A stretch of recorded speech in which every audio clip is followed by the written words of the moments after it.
तो 19वीं शताब्दी में आपको बहुत बड़े पैमाने पर वहाँ नगरीयकरण का प्रसार होता नजर आएगा।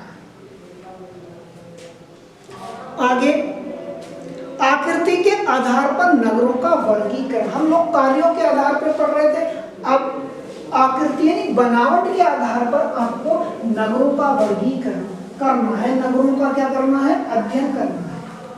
इसके आधार पर आकृति,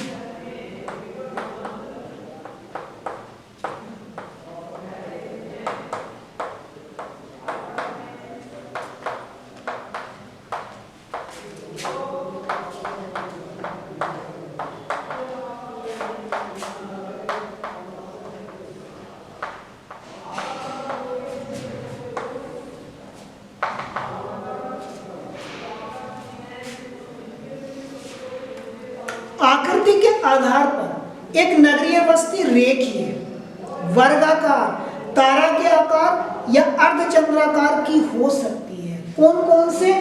या तो रेखीय,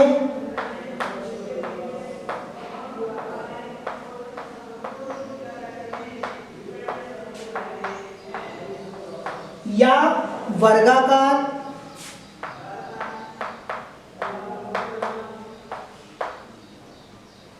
या आगे आपको तारा के आकार, या आपकी हो सकती है अर्धचंद्राकार।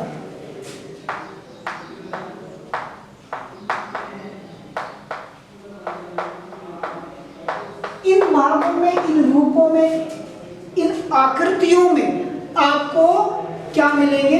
नगरों का वशीकरण मिलेगा, यानी नगरों के वर्ग जो वसना है उनका आकार इन रूपों में आपको देखने के लिए मिलेगा। वास्तव में किसी भी नगर की आकृति, वास्तुकला एवं भवन की शैली वहाँ के ऐतिहासिक एवं सांस्कृतिक परंपराओं की देन होती है। किसी भी स्थान की जो बनावट है वो वहाँ की परिस्थिति और संस्कृति की क्या होती है? देन होती है। कि जो वास्तुकला, जो भवन निर्माण कला है वो उस स्थान विशेष से जुड़ी हुई होती है।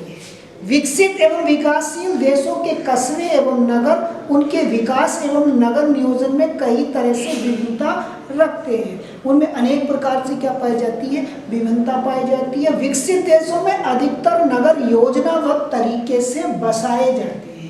यदि आप विकसित राष्ट्रों का अध्ययन करेंगे तो विकसित राष्ट्रों में जो नगर आपको देखने को मिलेंगे, उनको देखने से आपको एहसास होगा कि उनका जो निर्माण है, उनकी जो आकृति है वो एक योजनाबद्ध तरीके से की गई है। और यदि आप विकासशील राष्ट्रों में नगरों को देखेंगे तो वहाँ एक योजनाबद्ध तरीके से नगरों का क्या मिलेगा? फैलाव देखने को मिलेगा। एक नगर की आकृति आपको बुक के माध्यम से दिखाई गई है। उस नगर की राज का नाम है अदीस अबाबा।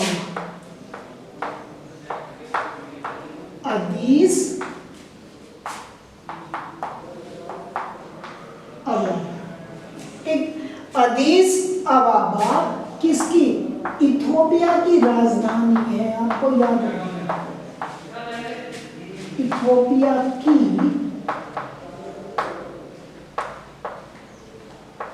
ठीक। और अदीस अबाबा का अर्थ क्या होता है? आपको याद रखना है, अदीस का अर्थ होता है नया, नवीन। अबाबा का मतलब है पुष्प, ठीक। तो नया पुष्प या नवीन पुष्प। अदीस अबाबा इथोपिया की राजधानी है और इस नगर की आकृति को, इस नगर के बसाव को आपके बुक के माध्यम से दिखाया गया है। तो अदीस अबाबा का अर्थ आप लोग याद रखेंगे, नवीन पुष्प, ठीक। और किसकी राजधानी है? इथोपिया की। इसको और आगे समझेंगे कि इथोपिया की राजधानी नगर अदीस अबाबा, जैसा कि इसके नाम से विदित होता है, अदीस का अर्थ नया और अबाबा का अर्थ होता है पुष्प, ठीक। यह नया नगर, इसकी स्थापना 1878 ईस्वी में की गई थी। तो तो ये जो नया नगर जिसका नाम बनता है अदीस अबाबा नया, उस इसकी स्थापना कब की गई थी?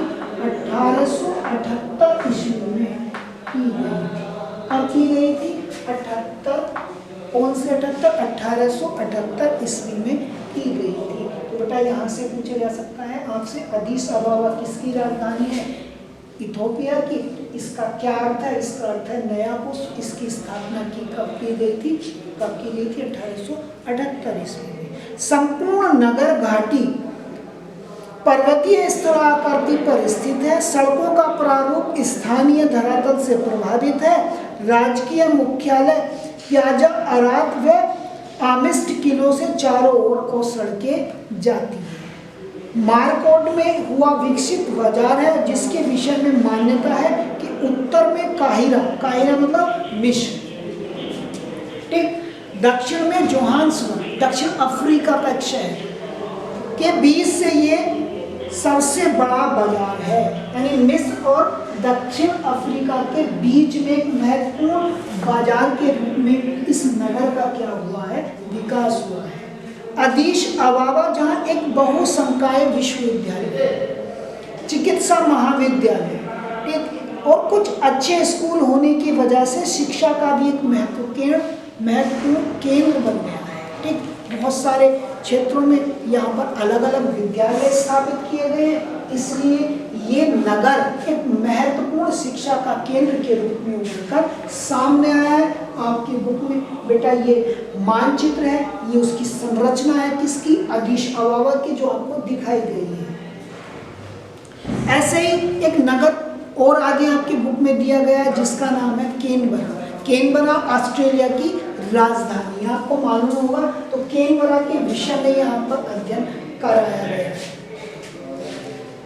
अमेरिकन वास्तु वाल्टर वर्ली ग्रिफिन ने 1912 में ऑस्ट्रेलिया की राजधानी के लिए इस नगर की योजना बनाई थी। कैनबरा के लिए नगर की योजना किसने बनाई थी वो आपको याद रखना है। अमेरिकन वास्तुविद, अमेरिका के रहने वाले वास्तुविद थे जिनका नाम था वाल्टर वर्ली ग्रिफिन।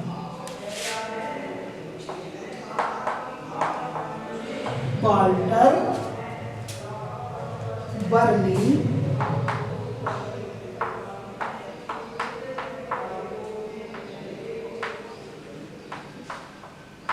ग्रिफिन,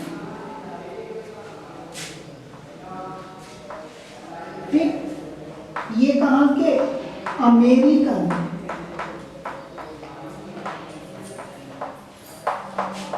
वास्तुविद।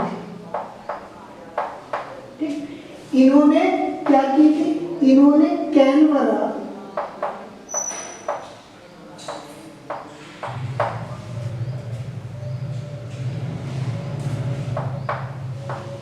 के लिए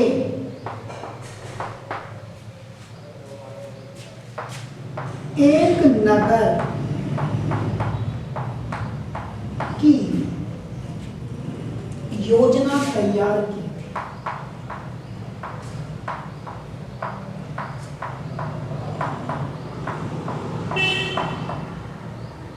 तो यहां बेटा आपसे पूछा जा सकता है कि जो कैनबरा है, जो ऑस्ट्रेलिया की राजधानी है, उस नगर की योजना किसने तैयार की थी? किसने तैयार की थी? वाल्टर वर्ली ग्रिफिन ने तैयार की थी। वो कहाँ के रहने वाले थे? वो रहने वाले थे अमेरिका के। अब आगे बेटा आप ये सोच रहे होंगे कि कब की थी, ये भी आपको याद रखना है। 1912 ईस्वी में की थी। ठीक, तो इन्होंने क्या की थी? इन्होंने कैनबरा की आकृति यानी उसकी योजना बनाई थी। आगे आपको ये समझना है कि इन्होंने क्या किया। इसका अध्ययन हम अगली वीडियो में करेंगे।